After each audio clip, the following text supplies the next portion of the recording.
महत्वाचा टप्पा म्हणजे मला सगळ्यांना सांगायला आवडेल की एसएसबी इंटरव्ह्यूचा टप्पा हा जो असतो खूप महत्वाचा असतो. जे मी मगाशी म्हणत होते की सगळं आपलं जे व्यक्तिमत्व असतं ते एखाद्या एक्सरे प्रमाणे इथे उघड होतं सगळं. आता ते झालं आणि संपलं असं नाहीये, तर तेवढी फिजिकल आणि मेंटल कपॅसिटी ही तेव्हापासून तुमच्या व्यक्तिमत्वाचा भाग होते.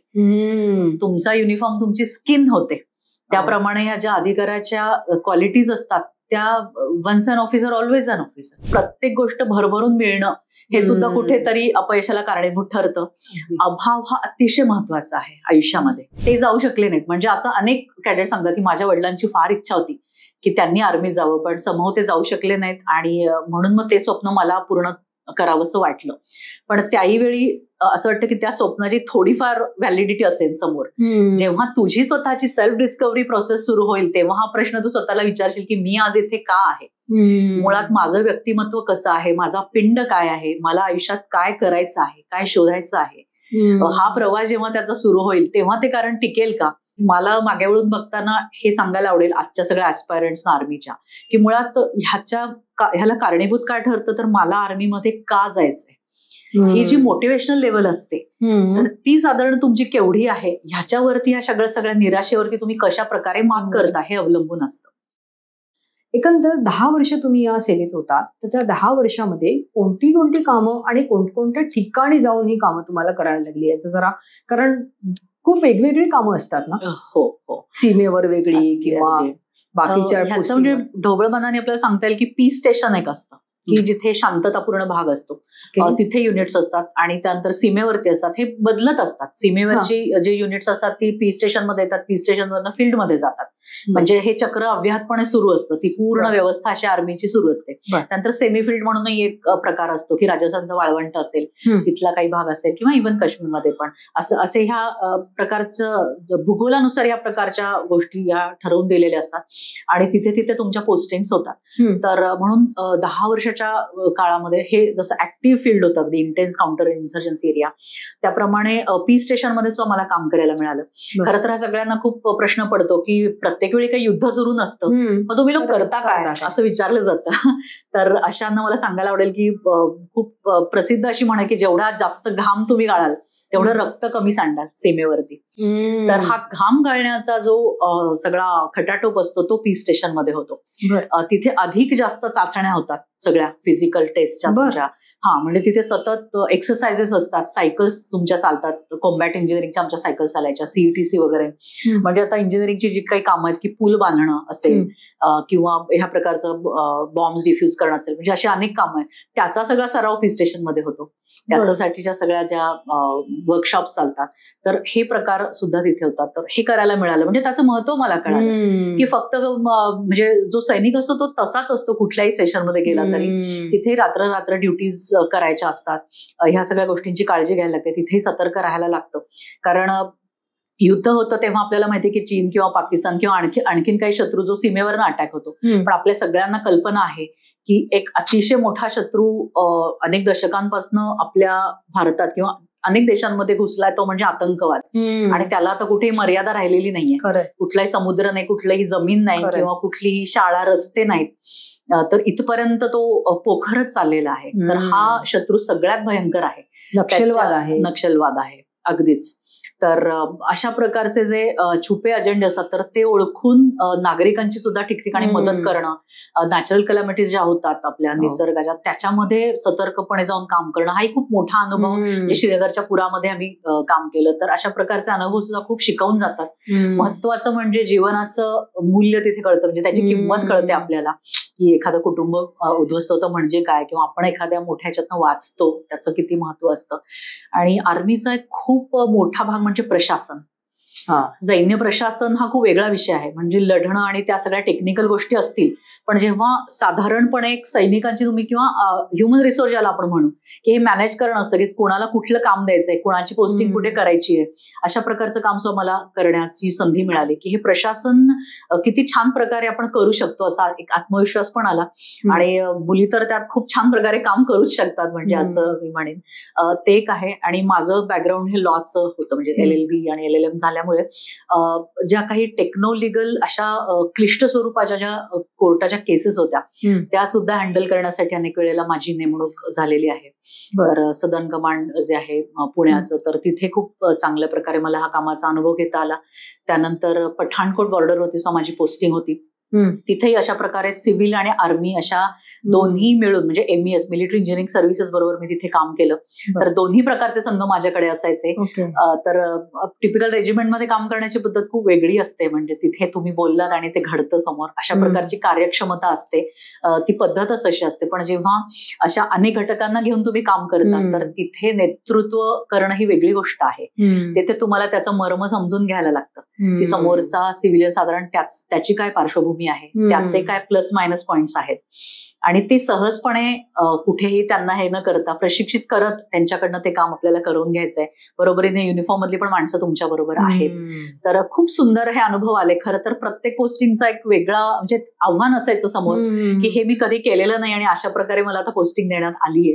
पण कुठेतरी वरिष्ठांचा तो एक विश्वास होता की नाही, हिला इथे टाकूया, ही करेल अशा पद्धतीने. तर त्याचा एकीकडे आनंदही वाटायचा की ठीक आहे, हरकत नाही, आपण हा विश्वास कुठेतरी सार्थ करूया. तर असे खूप निरनिराळे अनुभव मला मिळाले या वर्षांमध्ये. या 10 वर्षाच्या या सेवा काळामध्येच तुम्ही कौटुंबिक निर्णय पण घेतलेत. म्हणजे त्याच काळात तुमचं लग्न झालं, मग मुली झाल्या. तर हे शक्य असतं असंच आम्हाला वाटतं विचार करून की हे शक्य कसं काय असतं आणि हे कसं तुम्ही करू शकलात सगळं? खूपच छान प्रश्न आहे. कारण मी असं म्हणेन की आपलं जे प्रोफेशनल लाईफ आहे आणि पर्सनल लाईफ, म्हणजे खरं तर आर्मीचं प्रोफेशन हे 24 तास तुम्ही त्यात असता असंच आहे. तो काही पर्टिक्युलर तासांसाठीच असं नाहीये जॉब, किंवा आज मी सुट्टी टाकली आहे, कळवलंय मी सुट्टी टाकली वगैरे, असे काही प्रकार तिथे नाहीयेत. आणि आरोग्य हा खूप महत्वाचा घटक आहे, जिथे स्त्रियांना तर खूपच आव्हानं आहेत त्याच्यामध्ये. तो तुम्हाला इंटॅक्ट ठेवावा लागतो तिथे, त्याच्यावरती खूप मेहनत सतत घ्यावी लागते सातत्याने. आणि शिवाय हे सगळं पर्सनल लाईफ एकीकडे तुमचं पुढे जात असतं. तर अशा प्रकारच्या वेगळ्या करिअर असणाऱ्यांना मी हे आवर्जून सांगू शकेल की निर्णय क्षमता तुमची अतिशय महत्वाची आहे. कारण तुम्ही इतकं प्रयत्नपूर्वक तुमचं आयुष्य घडवलेलं असतं की तिथे जाऊन चुकीचे निर्णय घेण्याची मुभा तुम्हालाही नसते. अशा एका लेवलला ते जाऊन पोहोचलेलं असतं. त्याच्यामुळे लग्नाचा निर्णय होता तेव्हा मी ऑलरेडी काश्मीरचं टेन्युअर माझं पूर्ण होत आलेलं होतं. आणि आर्मी ही व्यवस्था साधारण कशी आहे, मी ह्याच्यामध्ये कसं आता माझ्या भूमिका असणार आहेत, माझ्या कामाचं स्वरूप काय असणार आहे, ह्याच्यासाठी मी पुरेसा वेळ घेतला. आणि पालकांनी मला तो घेऊही दिला की असं नाही की मोहाचे क्षण प्रत्येकाच्या आयुष्यात येतात, पण नाही, आपल्याला ह्यातनं प्रॅक्टिकली निर्णय घ्यायला पाहिजे याच्याशी मी ठाम होते. आणि वेळ घेतला मी त्या गोष्टीसाठी. पटकन आता आपल्याला कोणीतरी आवडले आणि मी लग्न केलं असं मी मुद्दाम केलं नाही. तर तो निर्णय खूप चांगल्या प्रकारे ठरला. आणि वैभव आणि मी अशा दोघांनी आम्ही मिळून ते आयुष्य पुढचं खूप सुंदर पद्धतीने आखलं. आणि जवळपास 7 ते 8 वर्ष आम्ही वेगवेगळे राहत होतो. हो, मुळातच आम्ही किंवा कुठल्याही संरक्षण दलांमध्ये जर तुम्ही पाहिलं तर त्यांचं सहजीवन हे असतं, हे वेगळ्याच पातळीवरचं असतं आणि ते सहवासाच्या खूप पुढे गेलेलं असतं. म्हणजे एकमेकांबरोबर नसतानाही एकमेकांबरोबर जगणं हे काय असतं हे आपल्याला आर्म्ड फोर्सेसच्या अनेक फॅमिलीजकडे पाहून कळतं. ते मलाही कळलं सुरुवातीच्या काळात, जेव्हा मी बघायचे की ऑफिसर्स वेगळे राहतात, त्यांची छोटी चिल्ली मुलं आणि त्यांची पत्नी आणि त्यांचे पेरेंट्स, तिचे पेरेंट्स, हे सगळे कुठेतरी देशाच्या त्या 3-4 कोपऱ्यांमध्ये चौघं असे सगळे राहतात. तर हे निश्चितच खूप मोठं आव्हान आहे. हे मी त्याची कुणगाट मनाशी बांधली आणि त्यानुसार मी आणि वैभव आम्ही ठरवून व्यवस्थित एकमेकांचे चॅलेंजेस, तो खरं तर सिव्हिल बॅकग्राऊंडचा आहे, तो कॉर्पोरेट मधला आहे, अगदीच की त्यांनी हे सगळं कसं काय स्वीकारलं, जिंकवलं.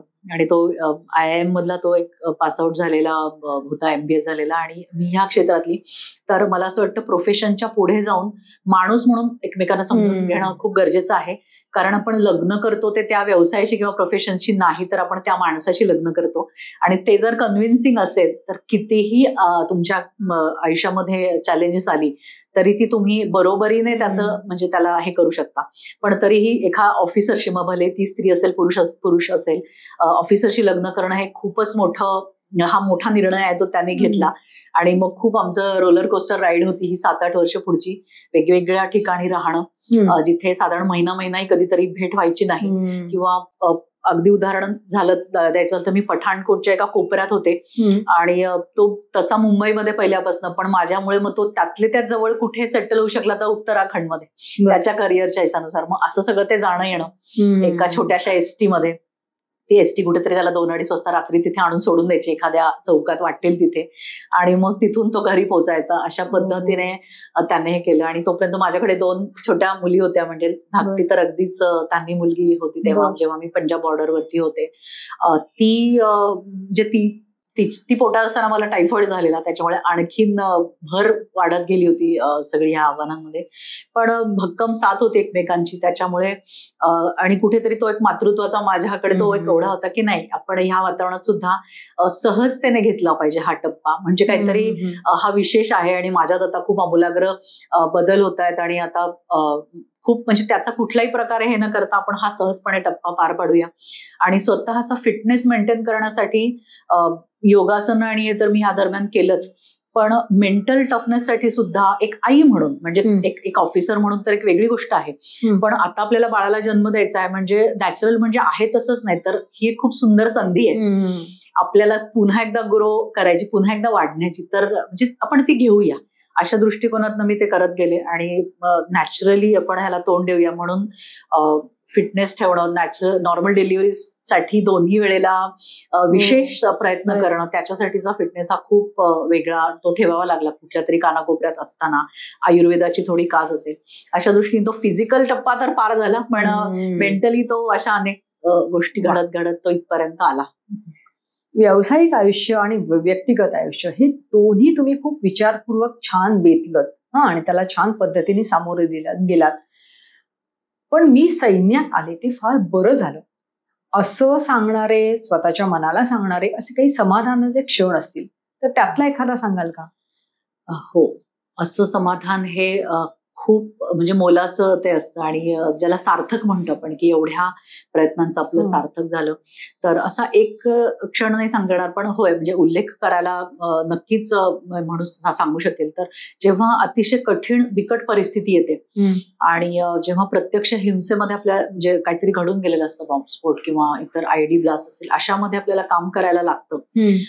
तिथे खूपच भीषण परिस्थिती असते आणि अशा ठिकाणी जेव्हा तुम्ही काम करता तेव्हा तुमच्या केवळ असण्याने इतरांना धीर मिळत असतो. कारण नेतृत्व म्हणजे कसं असतं ना आर्मीमध्ये, इतरांना असं वाटतं की हा आता आपल्याला हे करायचंय आणि हे झालंच पाहिजे असं स्ट्रिक्टली सांगणं, आणि ते जवान काम करतात तुमचं, ह्याला नेतृत्व म्हणतात. असं नाहीये. तर मगाशी म्हणाले तसं प्रत्येक गोष्टीचं मर्म जाणून घ्यायला लागतं आणि अनेकदा तुम्हाला जवानांची आई व्हावं लागतं, त्यांची बहीण म्हणून त्यांना समजवावं लागतं. आणि स्त्री म्हणून हे खूप वी आर प्रिव्हिलेज्ड की हे आपल्याला खूप छान पद्धतीने करता येतं. तर अशा पद्धतीने जेव्हा तुमचं महिनोन त्यांच्या बरोबर खूप सुंदर बॉन्ड तयार होतो, तर त्यावेळी असे खूप समाधानाचे क्षण असतात की कोणीतरी गावावरनं येतं आणि तुमच्याशी काहीतरी खूप दुःखद घटना शेअर करतं. ते म्हणजे मी माझ्या ह्याच्यात हे घडलंय आणि मला तुम्हाला हे सांगायचंय, किंवा कोणीतरी येतं आणि तुमच्यासाठी खाऊ घेऊन येतं आपल्या आईने बनवलेला. तर त्यावेळी, आणि सगळ्यात महत्वाचं म्हणजे की मी माझ्या मुलीला खूप शिकवणार. तुम्ही जर सतत आम्हाला बसवून सांगत असता की थोडा वेळ काम बाजूला ठेवा, जे मला तेव्हा असं वाटायचं की काही सैनिक असे जे केवळ परिस्थितीनुसार भरती झाले सैनिक म्हणून, त्यांच्यात अधिकारी म्हणून काम करण्याची क्षमता आहे. तर त्यांच्यात काही अडचणी आहेत, ती म्हणजे भाषा असेल, टेक्निकल काही त्यांना माहिती नसेल, त्या अधिकाऱ्यांच्या परीक्षा कशा द्यायच्या, ह्यांच्यासाठी मी थोडा वेळ काढून काही विशिष्ट त्यांच्यासाठी ट्रेनिंग असं स्वतःहून काहीतरी एक आपला इनिशिएटिव्ह म्हणून मी करायचे. तर त्यातनंही खूप त्यांना मोटिवेशन मिळायचं की सतत आपण वाढलं पाहिजे. आणि त्यातनं जेव्हा 1-2 खरोखर ऑफिसर होऊन दाखवतात, तेव्हाच जे समाधान असतं की अरे ह्यांनी पूर्ण आयुष्य हा जवान म्हणून झाला असतं, पण हा कुठेतरी आज ऑफिसर म्हणून झाला, ते खूप असतात. आणि अजून एक सांगायचं म्हणजे जेव्हा आपण सुरुवात करतो कामाला, जेव्हा जेसीओज नावाचे कॅटेगरी, ज्युनियर कमिशन ऑफिसर्स, त्यांचं वय हे आपल्या सर्व्हिसपेक्षा मोठं असतं. म्हणजे प्रमोशन होत होत होत ते त्या लेवलला सुभेदार ज्याला आपण म्हणतो ते पोहोचलेले असतात आणि त्यांना आपण त्यांच्याकडनं सगळं काम करून घेत असतो. तर तिथे कुठेही तो इगो न ठेवता त्यांच्या अनुभवाला रिस्पेक्ट देत आपण त्यांच्याकडनं काम करून घ्यायचं असतं. आणि हवालदार असतील, जेसीओज असतील, तेव्हा जेव्हा ते म्हणतात की मैं मेरी बेटी को आपकी तरह बनाऊंगा बडी होने के बाद, तर तेव्हाचे क्षण असे खूप आजही आठवलं तरी अंगावरती काटा ऐकताना सुद्धा अंगावर काटा येतो. अशा सगळ्या सेवेतून या सगळ्या अनुभवांना सामोरं जात जात 10 वर्षानंतर जेव्हा तुम्हाला वाटलं की आता हे सर्व्हिस कमिशन संपले, पुढे काय असतं? म्हणजे पुढे तुम्ही ते वाढवू शकता का निवृत्ती घ्यावीच लागते का काय असतं? खूपच महत्वाचा प्रश्न आहे हा. आणि आतापर्यंत मुलींसाठी शॉर्ट सर्व्हिस कमिशन होतं. शॉर्ट सर्व्हिस कमिशन म्हणजे काय तर वाढवत वाढवत वाढवत साधारण पॉलिसीज बनवून ते पुढे आले. म्हणजे मुळात मुलींसाठी जी सेवा सुरू झाली म्हणजे सर्व्हिसेस सुरू झाल्या 92 मध्ये, तर त्या केवळ 5 वर्षांच्या होत्या. की एक तरतूद कायद्यात तयार, कारण आपण जो कायदा आता आहे हा ह्याच्यावरती बऱ्यापैकी ब्रिटिश कायद्याचा पगडा आहे.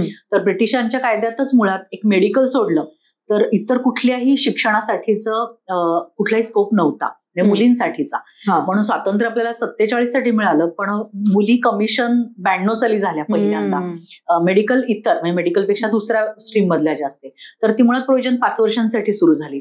मग त्यांनी स्वतःला सिद्ध केलं, अर्थात ती गुणवत्तेवरच होती. तिथे कुठे आता एक 5-6 मुली आपण इंट्रोड्यूस करूया म्हणून त्यांना युनिफॉर्म दिला असं नव्हतं. ट्रेनिंगही होतं त्यांना आणि सिस्टम सुद्धा शिकत गेली आणि मुली सुद्धा त्यातनं त्या संधींचं सोनं करत गेल्या. मग ती 10 वर्षाची झाली, मग ती 14 वर्षांची झाली.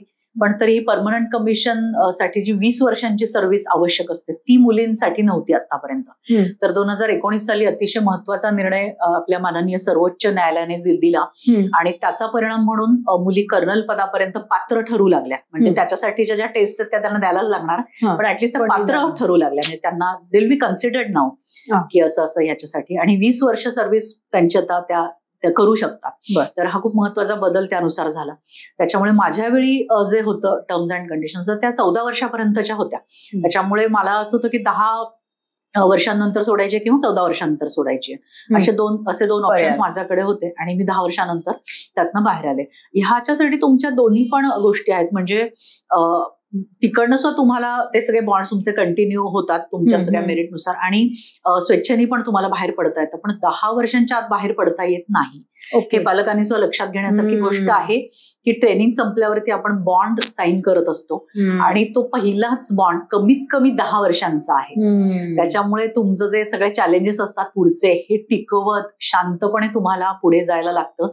त्याच्यामध्ये तुम्हाला असं काहीही करून चालत नाही की तुमचं शरीर मेंटेन करणं असेल, तुमचं तुम्ही म्हणालात की कौटुंबिक निर्णय असतील, त्यातनं अनेक केसेस घडतात, त्याच्या डिप्रेशन पर्यंत जातात, मानसिक स्थैर्य ज्याच्यामुळे ढवळून निघतं, असे कुठले निर्णय तुम्हाला घेता येत नाहीत कारण 10 वर्षांच्या आधी तुम्ही बाहेर पडू शकत नाही. तर आणि आता मुलींसाठी एनडीए जे खुलं झालंय आणि मुली एनडीएतनं बाहेर पडतात, तर मला हेही सांगायला आवडेल की परमनंट कमिशन तिथनं आता त्या घेतात आणि 20 वर्षांचाच त्यांचा पहिला बॉन्ड असणार आहे आता पहिलाच.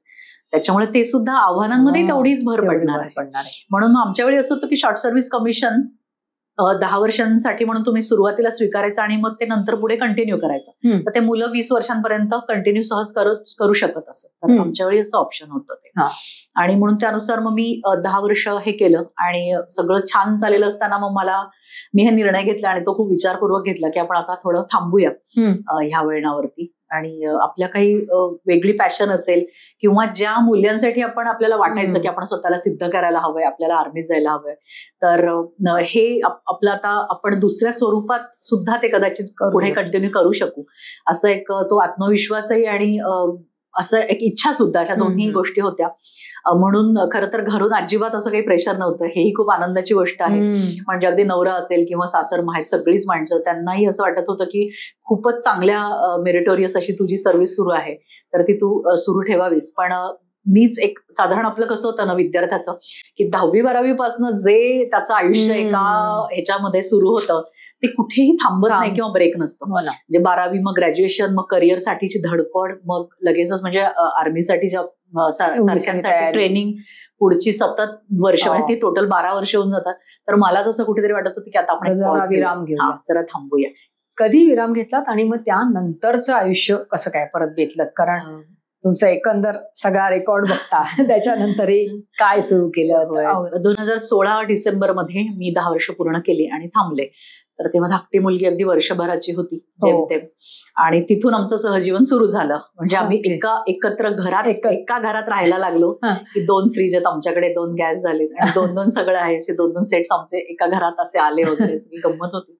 आणि तिथून एक सहजीवन वेगळं सुरू झालं. तेव्हा मी उत्तराखंडमध्ये होते जेव्हा हे सगळं पंजाबमध्ये मी शेवटचं स्टेशन माझं होतं आणि तिथून मी त्याच्याकडे गेले. म्हणजे आम्ही एकत्र आलो आणि तिथून एक खूप वेगळं सुंदर दालन माझ्या पुढे उघडलं, ते म्हणजे पालकत्व. आणि मुळातच कुठल्याही परिस्थितीला एकतर सकारात्मकतेने तोंड द्यायचं. म्हणजे मला कधीच या गोष्टीचा असा पश्चाताप म्हणून वाटला नाही. अर्थातच जे मी मगाशी म्हणाले की युनिफॉर्म हे तुमचं स्किन होऊन जाते तुमची, तुमचं घड्याळाकडे आजही वाटते की मला ऑफिसची वेळ होती किंवा ह्यावेळी मी ते करत असेल. तर जर ही सुद्धा भूमिका तुमची ठाम नसेल, खोल नसेल, तर अचानक अशा प्रकारे युनिफॉर्म हँगरला लावून बाहेर पडणं हे कुठल्याही अधिकारासाठी सोपं नसतं. विशिष्ट त्याला एक मानसशास्त्रीय आधार हा द्यायलाच लागतो आपल्याला. तर हा कुठेतरी 2-1 वर्ष आधीपासून मी सुरू केला होता आणि मला वैभवने अतिशय चांगली साथ दिली त्या बाबतीत की ठीक आहे, कंटिन्यू नसेल करायचं तरी हरकत नाही, आपण तुला जसं वाटेल तू करूया, म्हणजे ह्याच्यासाठीची तयारी करूया काहीतरी मानसशास्त्रीय दृष्टिकोनातनं की असंच आपलं आयुष्य असणार आहे पुढचं आणि ते मला हे साध्य करायला मिळणार आहे बाहेर जाऊन सुद्धा. अशा प्रकारे कुठेतरी सकारात्मकता होती आणि मग मी बाहेर पडले. मुलींसाठी ठरवून आई म्हणून मी वेळ द्यायचं ठरवलं, कारण मी सामान घेऊन आले. मग वैभव थोडासा करिअरसाठी त्याच्या बाहेर पडायला लागला, जो की आतापर्यंत त्याला जरा रिस्ट्रिक्शन्स होत्या. वेळ मिळाला की घरी यायचं किंवा वेळ मिळाला की मुलींसाठी भेटायला यायचं महिन्यातनं, असा सतत प्रवास त्याच्या मागे लागलेला होता. तर रिकंपास ज्याला म्हणतो, आयुष्य पुन्हा एकदा कंपास ठेवायचा. आणि आता इथपर्यंत आपण सगळं झिगझॅग करत आलोय. कंट्रोलमध्ये नाहीये परिस्थिती की माझी पोस्टिंग कुठे मला माहित नाही. एक टेलिग्राम हातात पडायचा आणि त्या तारखेला रिपोर्ट करायला लागायचा. म्हणून ते काही हातात नव्हतं. ते सुंदर पद्धतीने ऍक्सेप्ट करणं हेच काय ते फौजीला एखाद्या म्हणजे येतं. तर त्याच्यानंतर आपण आता पुन्हा एकदा कंपास आपला सेट करूया आणि कुठे नॉर्थ आहे आता दोघं मिळून करूया असं एक ठरलं. आणि मग मी मुद्दामहून 3 ते 4 वर्ष आपण साधारण मुलींची जी केजी आणि ही सगळी वर्ष असतात ती आपण पूर्णपणे त्यांना देऊया, त्यांच्या हक्काची वर्ष अशी म्हणून मी त्यांच्यात चक्क रमले. आणि थोडंसं माझं वाचन आणि लिखाण हे सगळं सुरू होतं, पण प्रायोरिटी ही मुलींना होती. त्यांच्याबरोबर खेळणं, त्यांच्यावर कुठे कुठे जाणं, वेचणं आणि अशा सगळ्या सुंदर ती वर्ष होती म्हणजे सुरुवातीची. सो असा तो प्रवास. आणि मग तुमच्या अपराजिता या पुस्तकाच्या प्रकल्पाबद्दल जरा सांगाल, कारण त्यांचं ते खरंच समजून तुमच्याचकडून समजून घेऊया ते आपण. मी आता जे म्हणाले की माझं वाचन लेखन सुरू झालं सगळं, आणि कुठेतरी युद्ध सैन्य हे डोक्यात होतच आणि ते कायमस्वरूपी असणारच आहे. पण लहानपणापासून इतिहास या विषयाची खूप ओढ होती. आणि आपला देश हा मुळात योद्ध्यांचा देश आहे असं पण म्हणतो, कारण अनेक परकीय आक्रमण आपण झेलली आहेत, स्वतःला अबाधित ठेवलंय.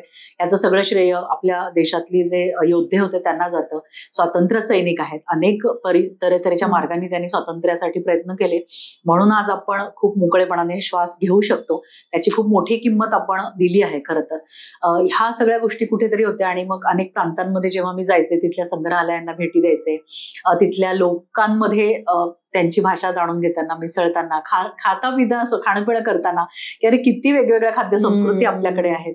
तर मुळातच ही जी भारतीय संस्कृती अतिशय संपन्न अशी होती आणि तिचं ठिकठिकाणी दर्शन घडत गेलं. तर ते नोंदी ठेवण्याची सवय लागली की ह्या भागातनं असा असा योद्धा होता किंवा इथे अरे अशी योद्धा वीरांगना होती. मग ती यादी वाढत गेली आणि असं वाटलं की कुठेतरी स्त्री शक्ती जी आहे भारताची ही बरोबरीनं कारणीभूत आहे. राज्य अबाधित ठेवण्यासाठी, लढण्यासाठी, सुशासन प्रस्थापित करण्यासाठी अनेक म्हणजे दीर्घकाळ राज्य केलेल्या राण्या किंवा अशा सुद्धा आपल्या भारतामध्ये विविध प्रांतांमध्ये आहेत. पण म्हटलं तसं म्हणजे म्हणावं तसं त्यांना आपण क्रेडिट देत नाही. त्यांच्याविषयी कोणाला माहिती नसते, अवेअरनेस अजिबात नाहीये.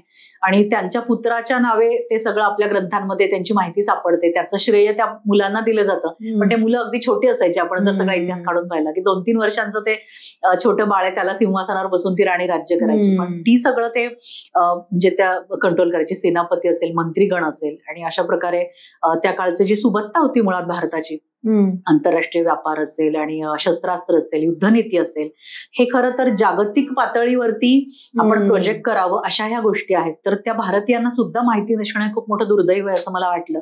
आणि मग मी एक प्रोजेक्ट हातात घेतला की आपण जमेल तसं मिळेल तिथून ह्या सगळ्या स्त्री शक्तीची माहिती आपण एकत्र करायला सुरू करूया. की साधारण ही कुठे जन्माला आली, कुठे तिचा काय तो वंश होता, ती लग्न करून कुठे आली, तेव्हाची परिस्थिती कशी होती, तिचा स्वभाव, तिचं खानपान कसं होतं, आणखीन त्या काळची संस्कृती, आणि ती खरोखर कशी लढली. म्हणजे लढली म्हणजे मग तिचा राजा तो मारला गेला आणि अचानक ती सिंहासनावर बसली आणि दुसऱ्याशी तलवार घेऊन लढायला गेली असं नव्हतं. मग तिचं कुठेतरी बालपण तसं असलं पाहिजे की जेणेकरून उद्या वेळ आली तर ती लढण्यासाठी सक्षम असली पाहिजे. याचा अर्थ खरोखर भारतामध्ये अशा प्रकारच्या योद्धांना प्रशिक्षण दिलं जायचं. म्हणजे अनेक निगेटिव्ह गोष्टी आपल्याला पोर्ट्रे केल्या जातात भारताच्या, तर त्या असतातच, म्हणजे त्या वास्तव आहे, त्या कुठे नाकारून आपल्याला चालणार नाहीये. पण त्या बरोबरीने अशा सकारात्मक गोष्टी सुद्धा आपल्या इतिहासाचा भाग आहेत, त्या आपण पुढच्या पिढीपर्यंत पोहोचवल्या पाहिजेत. म्हणून मग मी मागे गेले आणि साधारण इसवी सन पूर्व 2 ते 3 3ऱ्या शतकापर्यंत पोहोचले. आणि जी विश्वातली पहिली प्रशासिका म्हणून आपल्याला छातीठोकपणे सांगता आलं पाहिजे विश्वासमोर, ती म्हणजे सातवाहन काळातली नागनिका. तिथून ते 47 पर्यंतचा इतिहास साधारण प्रकरणांमध्ये त्या एक लिहिण्याचा मी प्रयत्न केला. आणि तो ग्रंथ स्वरूपात आता या मागच्याच वर्षी तो प्रकाशित झाला आणि खूप चांगला प्रतिसाद त्याला मिळाला. फारच छान ते पुस्तक आहे आणि खूप महत्वाचा प्रकल्प तुम्ही केलाय, जो आतापर्यंत मला नाही वाटत एवढं मोठं कंपॅलेशन आतापर्यंत कधी कोणी केलंय. त्यामुळे त्या अर्थाने तो संदर्भ ग्रंथ म्हणून उत्तमच झाला. म्हणजे भारतातला तो अशा प्रकारचा एक पहिला प्रोजेक्ट म्हणता येईल, ज्याला सगळे संदर्भ साधारण देण्याचा प्रयत्न करण्यात आला. मगाशी तुम्ही म्हणालात बोलता बोलता की पालक म्हणून तुम्ही तुमच्या दोन्ही मुलींना खूप छान वेळ दिला. तर क्वालिटी टाइमची तुमची व्याख्या काय आणि आजच्या पालकांसमोर कोणती आव्हाने आहेत असं तुम्हाला वाटतं? आज खरोखर जी आव्हानं इतर पालकांसाठी आहेत ती माझ्यासाठी आहेत. म्हणजे आतापर्यंतच्या प्रवासात जे काही वर्णन केलं की आर्मी आणि मेजर वगैरे असं सगळं, आणि घरात मी सुद्धा एक पीडित आई आहे असं म्हणतात. म्हणजे आई ही आई आहे कुठल्याही प्रोफेशनची असली तरी सुद्धा. म्हणजे मलाही ह्या सगळ्या गोष्टींना जायला लागतं की आता भाज्या कशा मुलांच्या पोटात घालू, स्क्रीन टाइम कसा कमी करू, आणि अगदी टिपिकल आई इथे व्हायला लागतं. पण क्वालिटी टाइम मला असं वाटतं आपण सहवास जो काही मुलांना देतो तर त्याच्यामध्ये आपण इन्व्हॉल्व किती होतो त्यांच्यामध्ये. म्हणजे केवळ फिजिकली तो दिला पाहिजे असं नाहीये, कारण प्रत्येकासाठी हे शक्य नाही आज त्यांचं प्रोफेशन सांभाळून. की मी स्वेच्छेने ठरवलं की आपण काही वर्ष मुलींना द्यायची, पण माझं करिअर तसं होतं. म्हणजे पहिलं साधारण संपवून दुसऱ्याची पूर्वतयारीसाठी ती वेळ मला हवी होती, पण प्रत्येकाच्या बाबतीत असं शक्य नाहीये.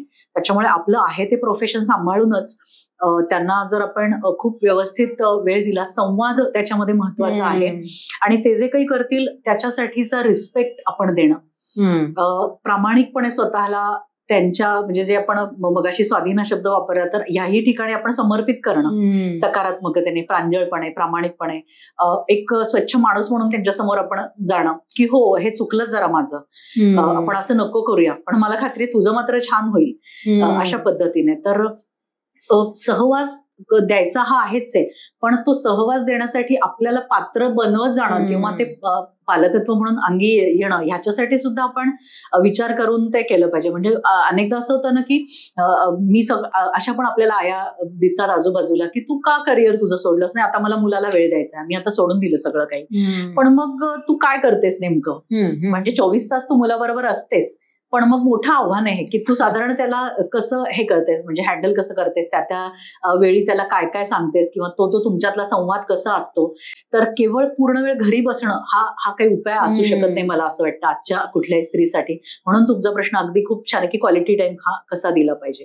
तर हा अशा प्रकारे संवादातनं त्यांच्याशी आपण जोडले गेलो पाहिजे मनातनं कुठेतरी, आणि पालक म्हणून प्रामाणिक राहून तो सगळा कुठेतरी संवादाचा पूल आपण बांधला पाहिजे, जेणेकरून आपण कमीत कमी वेळामध्ये सुद्धा त्यांच्याशी एकरूप होऊ, त्यांच्या सगळ्या विश्वाशी, असं मला वाटतं. स्क्रीन टाइमचं आव्हान खूप पालकांना सध्या भेडसावत आहे. तर तुमच्या मुलींचा स्क्रीन टाइम मर्यादित असावा आणि बाकीच्या पण गोष्टी मुलींनी कराव्यात, यासाठी तुम्ही काय काय प्रयत्न केलेत किंवा करत आहात?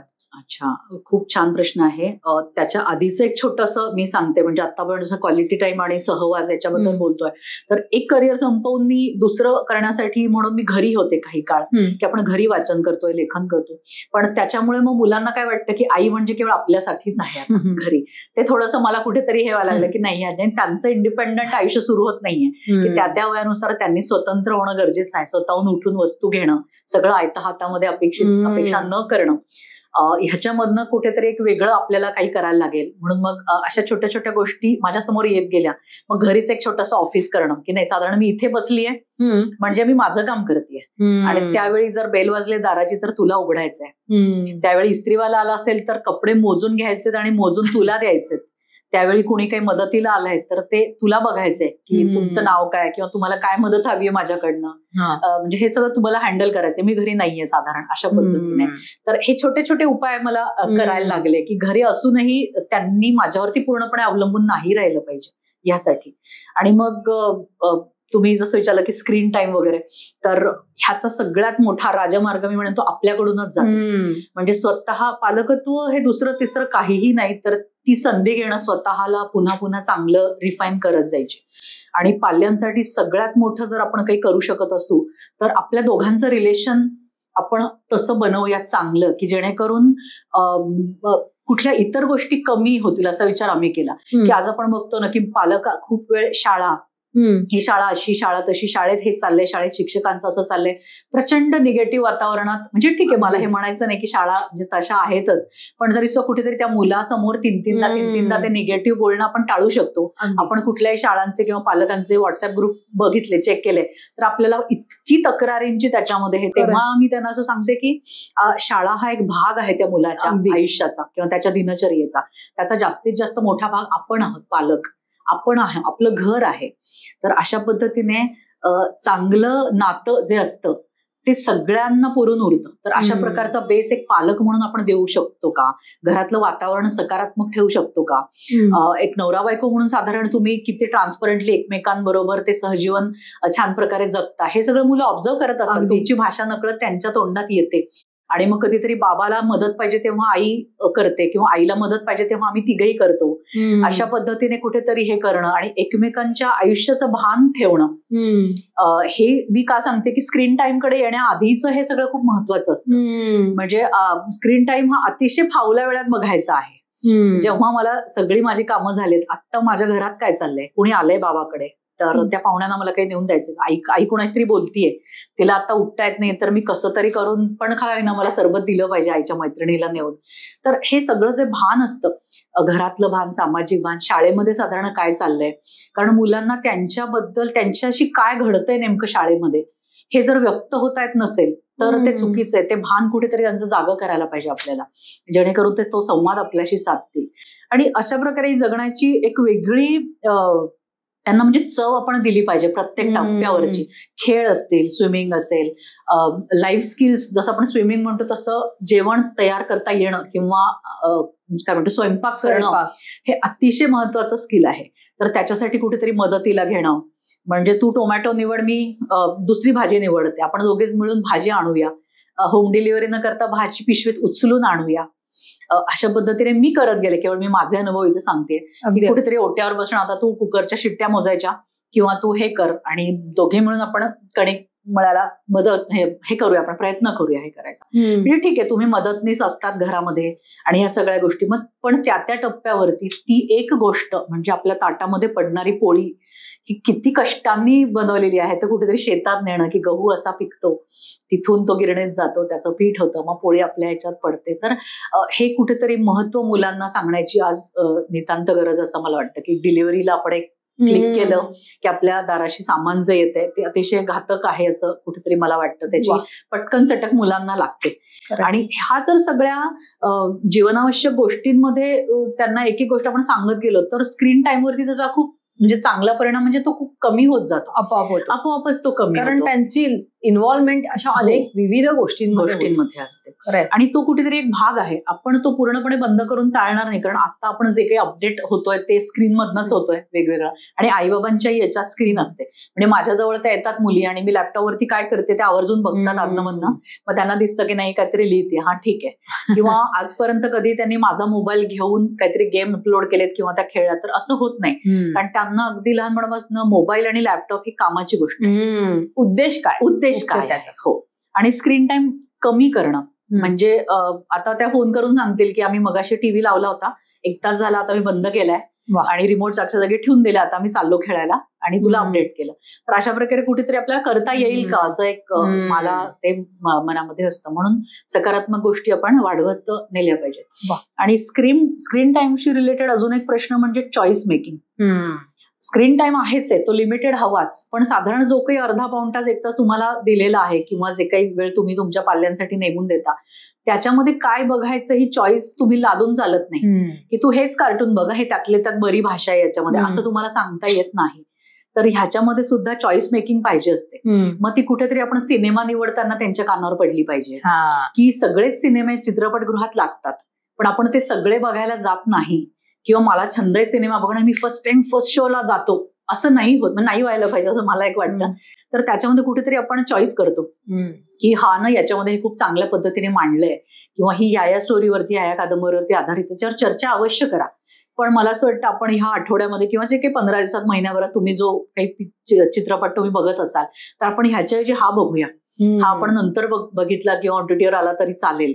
अशा प्रकारे ना त्याच्याविषयी चर्चा करून मग मुलांना वाटतं की हा जो वेळ आहे ना स्क्रीन टाइम हा सुद्धा प्रेशियस आहे कुठेतरी, हाही अनमोल आहे. याच्यामध्ये आपण ह्याच्यामध्ये न वेळ घालवता हे बघूया तेवढ्या वेळात, म्हणजे तेनाली रामा बघून घेऊया, मग थोडंसं आपण बाकी काहीतरी बघू शकतो, एखादी चांगली गोष्ट बघूया अर्थपूर्ण.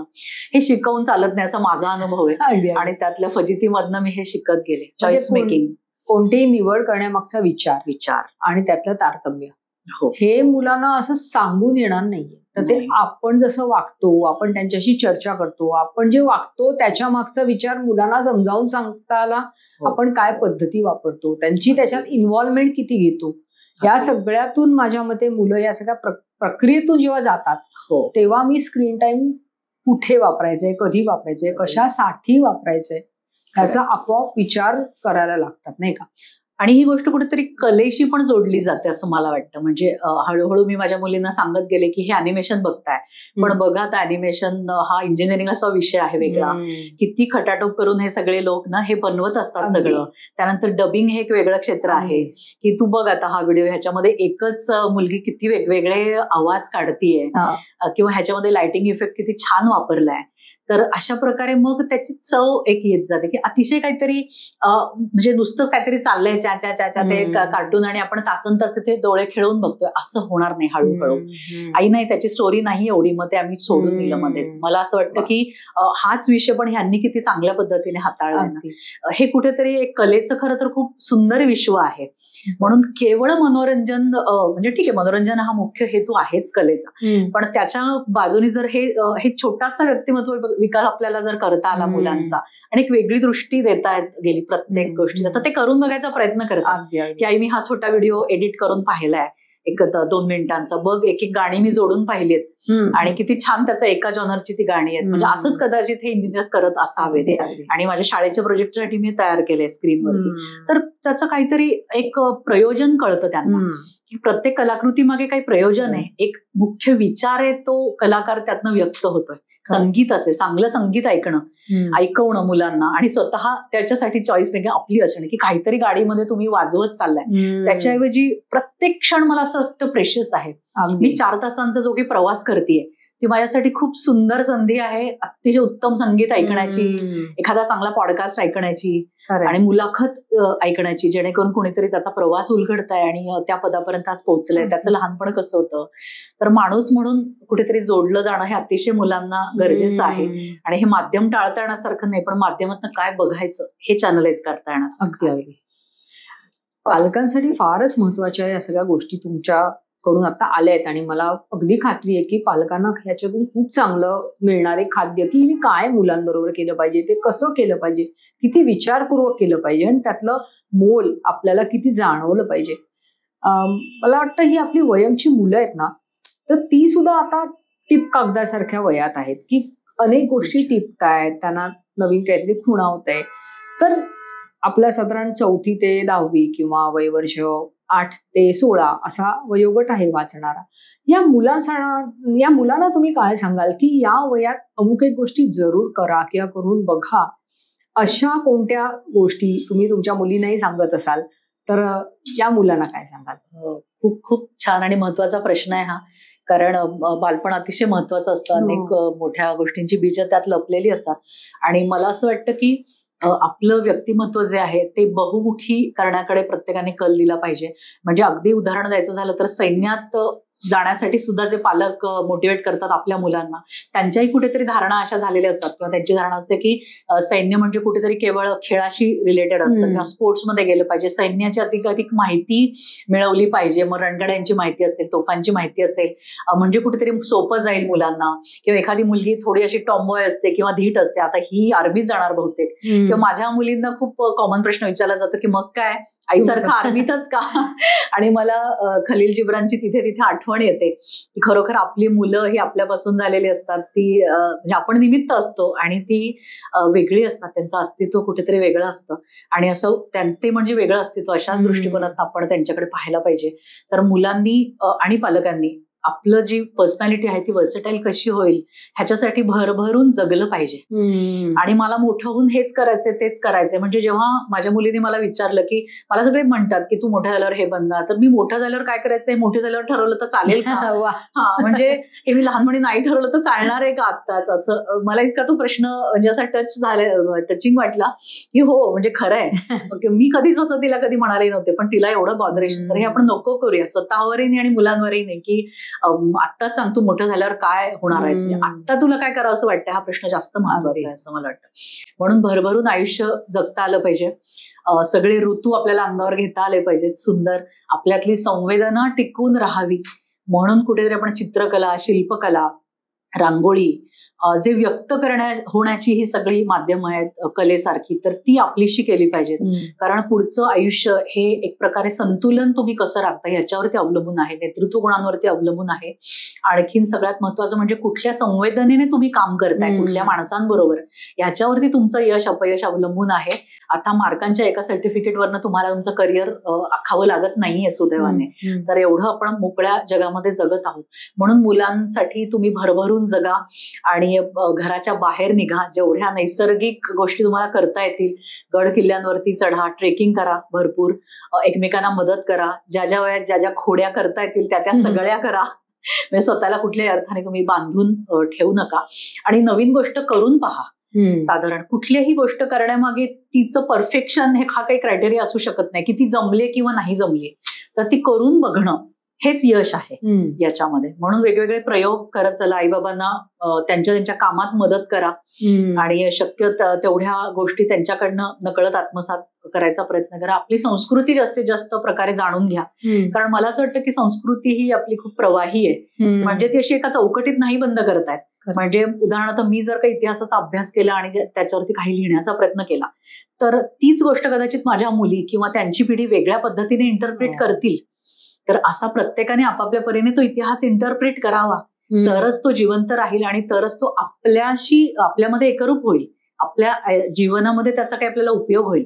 नाहीतर अनेक गोष्टी आपण जुन्या म्हणून किंवा वाईट म्हणून मागे टाकतो, कारण त्या प्रवाही झालेल्या नाहीयेत तितक्याशा, त्या एकाच ठिकाणी अडकून पडलेल्या आहेत. तर अशा कुठल्याही पद्धतीने गोष्टींमध्ये न अडकता प्रत्येक गोष्टीचं आपण आपल्या परीने इंटरप्रिट करायला लागतं. म्हणजे आता लोकमान्य टिळकांबद्दल तुम्हाला विचारलं तर तुम्ही कदाचित वेगळे गुण सांगू शकाल की मला यामुळे ते आवडले. मी म्हणेन की हो, मला इथे माझ्या आयुष्यामध्ये त्यांचे गुण असे आठवले. तर अशा पद्धतीने मोकळ्या मनाने सगळं वाचन आपण केलं पाहिजे. म्हणजे वयमचा अंक न चुकता वाचाच, पण त्याच्यातनं ज्या ऍक्टिव्हिटीज तुम्हाला आवाहन केलं जातं त्या सगळ्यांना भरभरून प्रतिसाद द्या. आणि पुस्तकं महत्वाचं म्हणजे वाचत चला, जी काही मिळतील छोटी मोठी पुस्तकं, त्याच्यावरनं लगेच स्टॅम्प्स हे करू नका की विशिष्ट पद्धतीनेच मुलांना आपण दिली तर ती घडतात चांगल्या प्रकारे, असं नाहीये. त्यांना पुस्तकातनं जे काही त्यांच्या पद्धतीने घ्यायचं असेल तर ते सगळं घेतील. आणि म्हणून माणूस म्हणून सगळ्यांवरती प्रेम करायचे सगळे रस्ते आहेत आणि सगळ्या गोष्टी म्हणजे सगळ्या स्तरांमध्ये आपण मुलांना वावरायला दिलं पाहिजे. म्हणजे मुलांनी सगळीकडे गेलं पाहिजे की हे असं विशिष्ट वर्गामध्ये असं आहे, तर तसं नाही. कष्टकरी असतात, आपल्याला ठिकठिकाणी भेटतात, त्यांच्याशी त्यांना संवाद साधता आलं पाहिजे.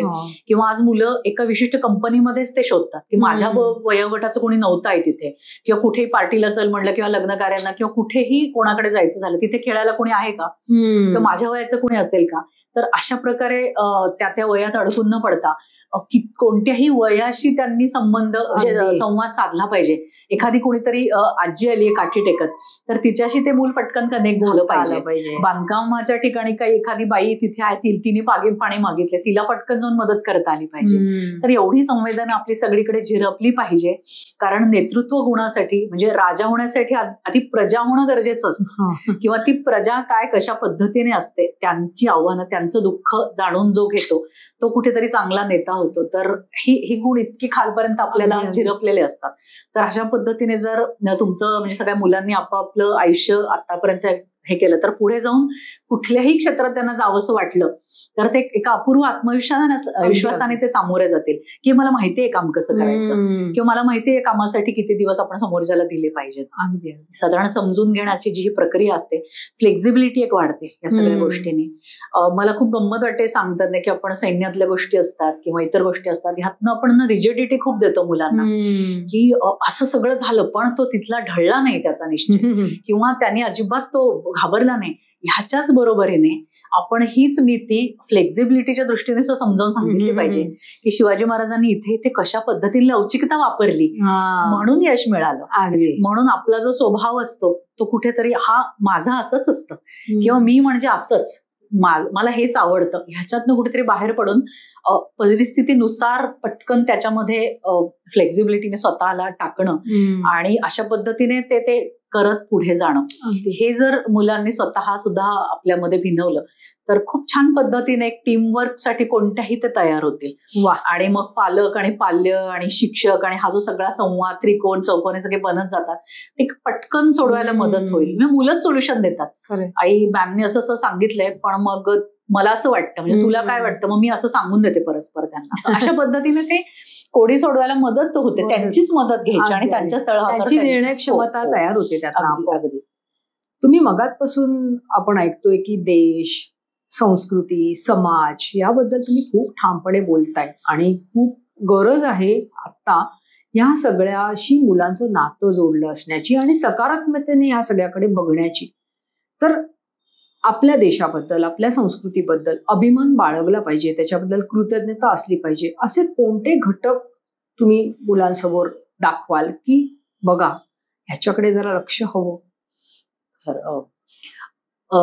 संस्कृती किंवा आपल्या देशाबद्दल मुद्दा एक महत्वाचा मांडायचा झाला तर आपल्याला अभिमान वाटावा आपल्या संस्कृतीबद्दल असा एक मुद्दा म्हणजे आपल्या संस्कृतीमधली सहिष्णुता, जी की कुठेतरी आता हरवत चालली आहे असं एक मला प्रामुख्याने वाटतं. सहिष्णुता म्हणजे आपण जर इतिहासाचा अभ्यास केला तर अनेक मतांतर, अनेक धर्म म्हणजे वैदिक धर्म, बौद्ध धर्म, हे ते सगळे एकत्र बसून जेव्हा खूप मोठ्या मोठ्या कॉन्फरन्सेस आपल्या देशात इसवी सन पूर्व काळापासून होत आहेत आणि भिन्न मतं एकत्र घेऊन सगळे चालतायत, ही गोष्ट आपण कुठेतरी विसरत जातोय आज. की तुझं ते मत असू शकतं पण माझं एक मत, एकाचा द्वैतवाद एकाचा अद्वैतवाद, एक कुणीतरी चार्वाक नास्तिक आहे तो सगळ्याच अस्तित्व नाकारणार आहे पण तोही आज आमचा म्हणजे तोही आपल्या पुढे आदर्श आहे आणि जो अगदी आस्तिक आहे तोही आपला आदर्श आहे. एवढ्या सगळ्या म्हणजे भिन्न मतं असणारी माणसांची बनलेली जी संस्कृती आहे, हा प्रवाह आहे, त्याचं मर्म म्हणजे ती कुठेतरी सहिष्णुता आहे की एका गोष्टीवरती दोन जण मतं वेगळी भिन्न मांडू शकतात. ह्याचा आपल्याला खूप अभिमान असला पाहिजे, ते जास्तीत जास्त जाणून घेतलं पाहिजे आणि ही खरोखर आपल्या देशाची गर्व करणारी अशी गोष्ट आहे. म्हणजे आज जे सगळे वाद आपल्याला बाहेर सुरू असणारे दिसतात आणि मग सहज जी निष्पाप माणसं आहेत त्यांना वाटतं की हे ऐकू की ते ऐकू, हा माणूस हे बोलतोय आणि तो माणूस तो बोलतोय, हा काय वाद आहे, त्यापेक्षा कुठेच पडूया नको. आणि मग एक उदासीनता येत जाते की समाजामध्ये जे काही घडतंय ते मी त्यातलं नाही, ते माझं नाही. आणि मग असं करत करत आपण आपल्या भोवती झापडं लावून घेतो आणि मुलंही त्यातच वाढतात आता की मला कशाशी घेणं नाहीये, धर्म संस्कृती समाजात काय घडते, मला काही माझं हे नाहीये, त्याच्याशी सोयरं सुद्धा काहीच नाहीये. असं न होता जर आपण हे सगळं वेगवेगळ्या गोष्टी एकत्र, म्हणजे रिलेशनशिपमध्ये पण आपण बघतो की तुला हे आवडतं आणि मला हे आवडतं, आपण एकमेकांचा आदर करूया, हेच सामाजिक आयुष्यामध्ये महत्वाचं आहे आणि मुलांनी ह्याचा आदर केला पाहिजे. आणि ह्याच्या व्यतिरिक्त अगदी रोजच्या जगण्यामध्ये तर एक चांगला नागरिक म्हणून मुलांसाठी आपल्याला खूप काही देण्यासारखं आहे आणि मोठी मोठी आव्हानं आपण त्यांच्या समोर ठेवली पाहिजे. एक म्हणजे स्वच्छतेचं, की आपण खरोखर ज्या छोट्या छोट्या सवयी लावतो की कचरा इथेच टाकायला पाहिजे, तिथेच टाकू नये, या गोष्टी इतक्या मूलभूत आहेत आणि आपल्याला सगळ्यांना जर अशा 4-5 गोष्टी म्हणजे विचारल्या की ह्या आपण कंट्रोलमध्ये आणलं तर सगळा देश अगदी कुठल्या कुठे जाईल, तर असं सांगण्या तशा यादीमधल्या ह्या गोष्टी आहेत की आपण स्वच्छतेची काळजी घेतली पाहिजे. आणि त्यानंतर आपलं पर्यावरण, ह्याच्याशी निगडीत जर जे की छोट्या गोष्टी ज्या आपण दिनचर्येत आणू शकतो, म्हणजे आपण खत कसं तयार करतो, कंपोस्ट आपण करायला ठेवले घरी काहीतरी, किंवा झाडं लावण्यामधलं त्या मुलांना आपण बरोबर घेतलं, तर अशा प्रकारच्या जीवनशैलीची त्यांना थोडी थोडी सवय लावली तर नकळत ती त्यांच्यामध्ये भिनेल असं एक वाटतं. म्हणून हे त्यांनी आपल्या देशासाठीच घेतलं पाहिजे.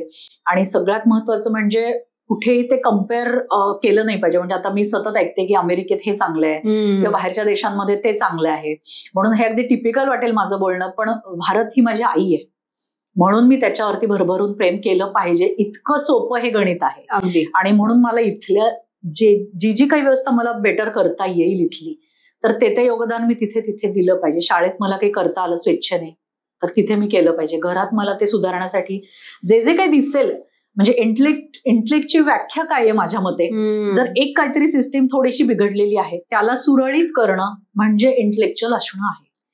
कुठेही तुम्हाला फट दिसेल ती भरून काढण्यासाठी काय करता येईल याचा विचार करणं म्हणजे बुद्धिमत्ता आहे.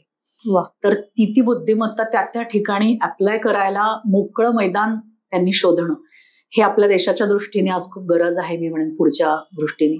आणि sky is also not the limit. कुठलीच लिमिट नाहीये. जे काही त्यांना स्वप्न बघायचे ते सगळं आज अवेलेबल आहे, मोबाईलवरती आहे. पालक तेवढे सुजाण आहेत, तर त्या पद्धतीने तो प्रवास सगळ्यांनी मिळून करावा. तो फार सुंदर असतो. पालकांनी स्वतःला बदलावं आणि मुलांनी पण त्यांच्याकडनं ते सगळं शिकत मोठं व्हावं. तर खूप सुंदर हे घडू शकेल असं वाटतं.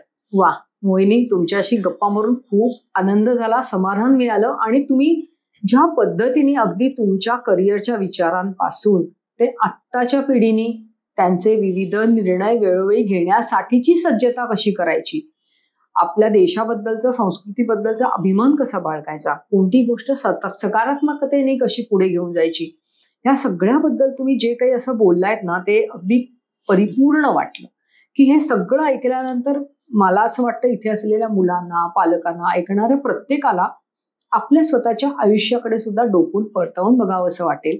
आणि जिथे कुठे अडकले पण आलं असेल ना, ते त्यांचं दूर होईल की हो, हे या दिशेने जाऊन बघूया, हे करून बघूया.